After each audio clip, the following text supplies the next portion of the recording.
Moussa Adamou.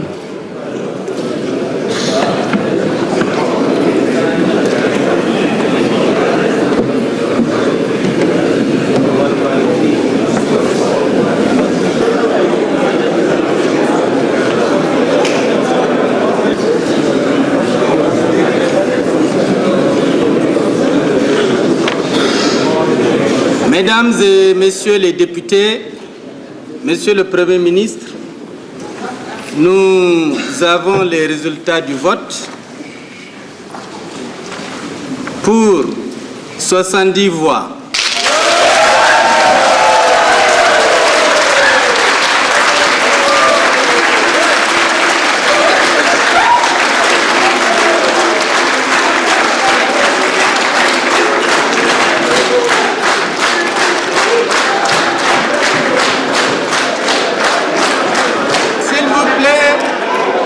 À votre place.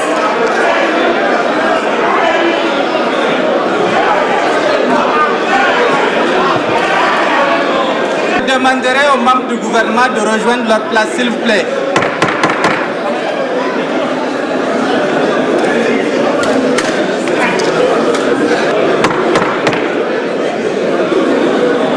Nombre de voix contre, 43. Nombre de voix d'abstention, 0. Le programme engageant la responsabilité du gouvernement ayant recueilli 70 voix et le programme est approuvé.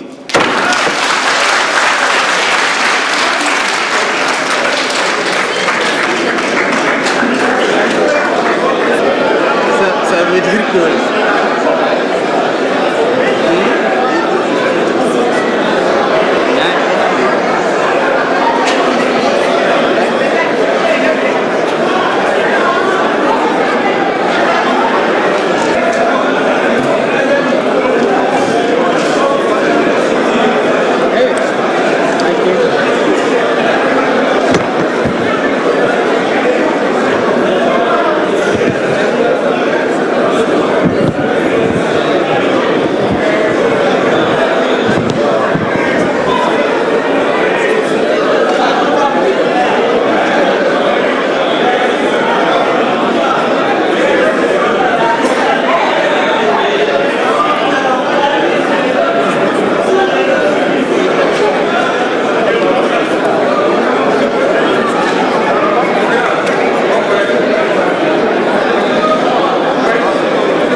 de coopération, ainsi qu'avec le Koweït. Qu'en est-il exact?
Au sein de ces partis politiques, à terme, c'est l'unité nationale qui est menacée, c'est le processus démocratique qui est en danger, c'est la sécurité des citoyens qui est menacée. Et je pense que c'est un précédent dangereux. On ne peut pas aujourd'hui dire que la corruption que le gouvernement est censé combattre ou qu'il a pris l'engagement solennel de combattre soit un instrument de gouvernance politique aujourd'hui. Nous déplorons ça et nous pensons que le peuple nigérien, en tout cas, s'avisera, qu'il s'organisera pour combattre ces pratiques qui certainement vont rattraper les initiateurs. Quelle suite vous imaginez déjà à cette... Mais la suite, c'est que nous allons nous organiser davantage et nous allons élargir, parce que le débat aujourd'hui au Niger n'est pas un débat qui est exclusivement au niveau de l'Assemblée nationale. La crise n'est pas une crise au niveau du Parlement, c'est une crise politique. Ce gouvernement souffre d'une légitimité. Il n'a pas d'assises. Et c'est pour cela qu'il a utilisé ces canaux. C'est cela la réalité objective aujourd'hui. Et nous allons nous organiser effectivement pour faire en sorte que la pensée unique ne prévale pas dans ce pays-là. Voilà ce que nous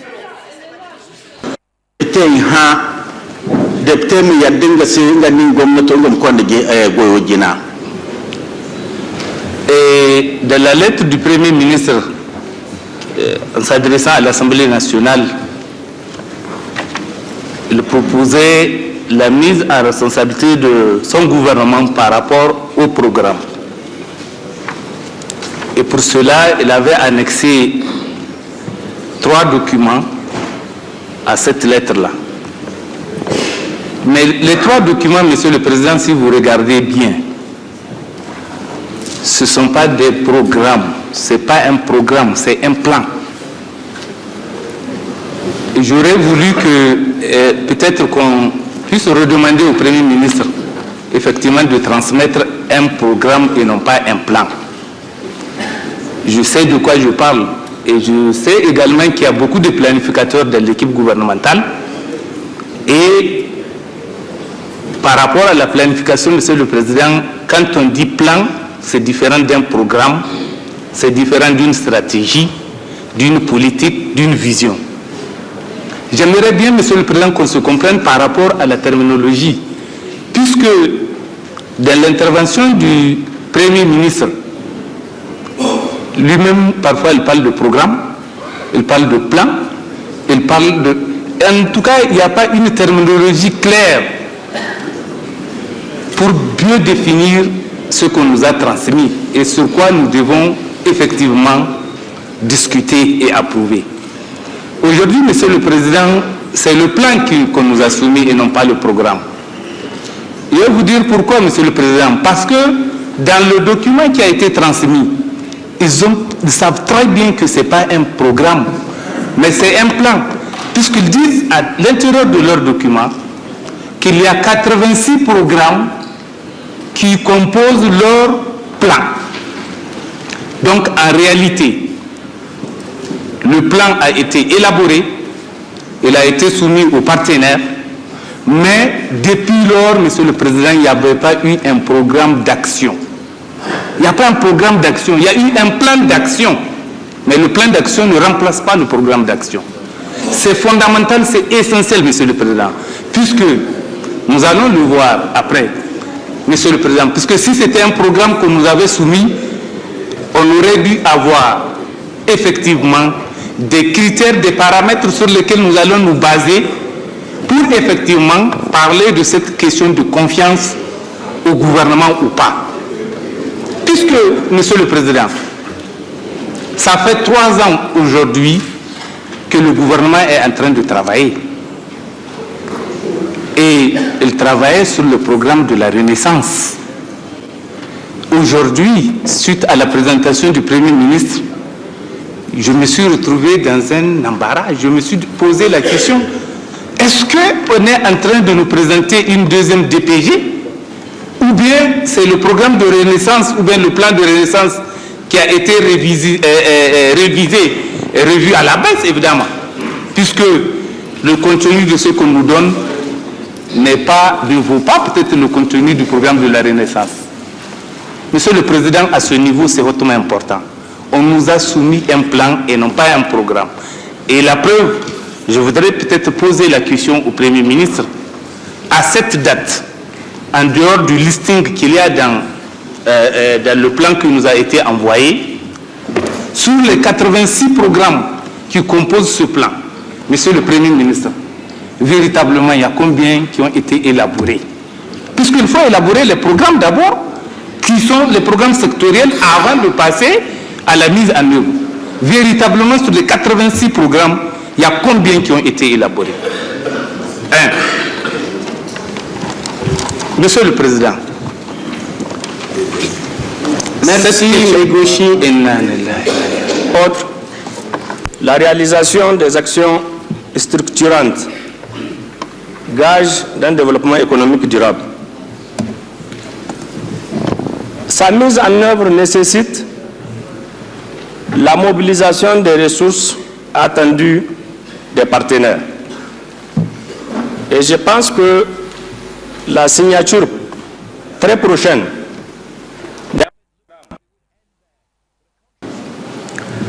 cependant, Monsieur le Premier ministre, ces ressources escomptées des partenaires, à mon sens, doivent venir en appui, en renfort aux ressources internes qui sont en train d'être mobilisées par les régies financières qui sont la Direction générale des impôts, la Direction générale des douanes et dans une moindre mesure le Trésor.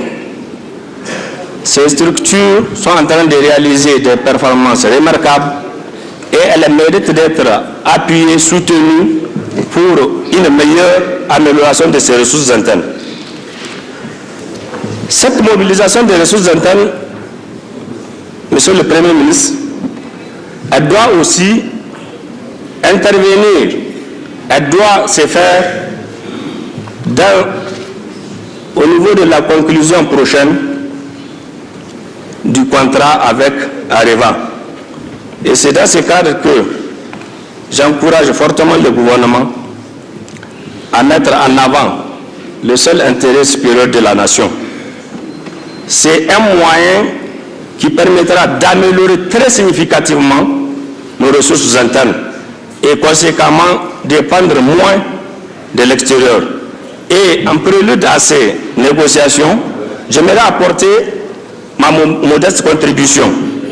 Premièrement, prendre en compte les dispositions de la loi minière 2006, plus avantageuses que celles de la loi de 1993, notamment en matière de la détermination de la redevance minière. Je me dois d'aller vite parce que le temps passe. Deuxièmement, remettre en cause le système des factures fictives et surfacturées des entreprises étrangères auxquelles Areva fait recours pour la fourniture des biens et services.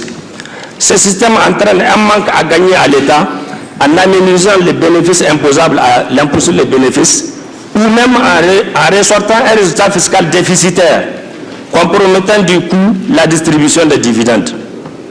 Nos informations nous renseignent que c'est avec ce système que Areva finance ses projets de recherche en Afrique du Sud, en Namibie, etc.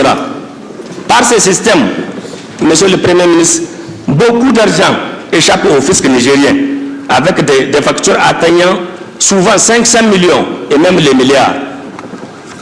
Troisièmement, modifier la loi minière de 2006 en ce qu'elle donne au ministère des Mines la compétence de liquidation et de contrôle de la redevance minière, reléguant les services du ministère des Finances, notamment la DGI, au simple rôle d'encaissement. Il faut que la DGI ait la pleine compétence d'assiette, de liquidation, de contrôle et de recouvrement de la redevance minière, comme l'a recommandé au gouvernement la Commission des Finances et du Budget lors de l'adoption du projet de loi portant Code général des impôts. Quatrièmement, associer la Direction générale des impôts avant la signature de toute convention ayant des incidences fiscales à l'avenir. Toujours dans le domaine des mines, il faut saluer l'acte du gouvernement qui a consisté à autoriser sous PAMIN d'acheter les actions détenues par les premiers actionnaires, limitant ainsi la marque. Suivant. Le président de la République, avec une sincérité jamais démentie, sonne comme une révolution des pratiques politiques au Niger.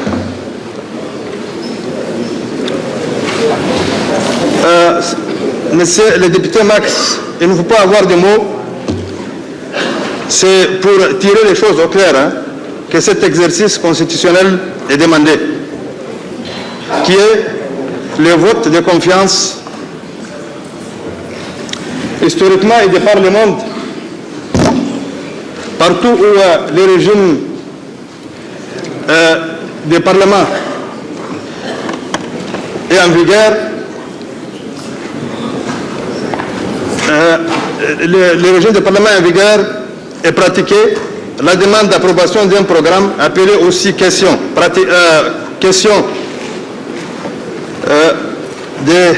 de confiance d'un gouvernement vise des objectifs et des objectifs politiques, Monsieur le Président, dont, entre autres, premièrement, s'assurer que le programme du nouveau gouvernement disposera d'une majorité pour être mis en œuvre, donc pour être exécuté. Deuxièmement, rassembler l'Assemblée nationale autour des actions du gouvernement. Et troisièmement, et c'est ça qui nous intéresse aujourd'hui, c'est pour répondre à mon grand frère Max, dans le cas d'espèce, c'est clarifier les positionnements politiques des uns et des autres, afin d'en tirer les conséquences juridiques et politiques. En termes clairs, à la fin de cet exercice, le poids des deux principales forces politiques présentes à l'Assemblée, majorité et opposition, doit être clairement lisible. La crédibilité et la maturité politique de notre jeu démocratique sont à ces prix. Et même la nécessaire stabilisation interne de nos institutions et leur crédibilisation interne sont également à ces prix. Il est clair qu'au terme de ces objectifs, les débats doivent être tendus vers l'avenir. Donc, axés sur le programme du nouveau gouvernement. Autrement dit, les questions du bilan ne doivent pas nous détourner de l'essentiel, qui doit être la stabilité politique et institutionnelle de notre pays. C'est le gage de développement pour notre peuple. Monsieur le Président, j'aimerais, j'ai quelques points ici. Comment zan su da Hausa da kai lokaci. Akwai zancen sécurité, kuma akwai zancen réalisation. Bai zo ba nan dai yayi bila, ya zo ne presentan program